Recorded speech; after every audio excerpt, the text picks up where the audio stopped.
தமிழகம் மற்றும் கர்நாடக மாநிலத்தை இணைக்கும் தேசிய நெடுஞ்சாலையில் கடும் பனிமூட்டம் நிலவுவதால் போக்குவரத்து பாதிக்கப்பட்டுள்ளது.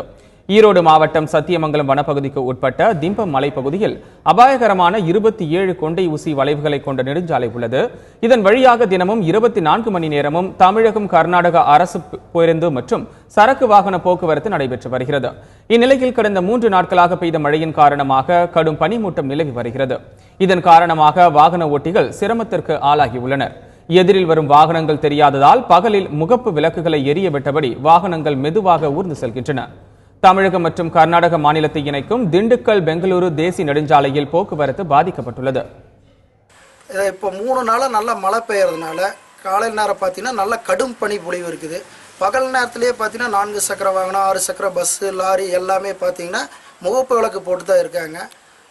பகல் நேரத்தில் போடும்போது அதிக அளவில் பார்த்தீங்கன்னா இன்னும் அதிகமாக பனிப்பொழிவு இருக்குது. அதனால் வண்டிகள்லாம் மெதுவாக ஊர்ந்து தான் செல்லுது. இது கர்நாடகத்துக்கு தமிழ்நாட்டுக்கு தேசிய நெடுஞ்சாலை. தேசிய நெடுஞ்சாலையில் பார்த்தீங்கன்னா வண்டிகள்லாம் போக்குவரத்து இதனால் கொஞ்சம் பாதிப்பு இருக்குது.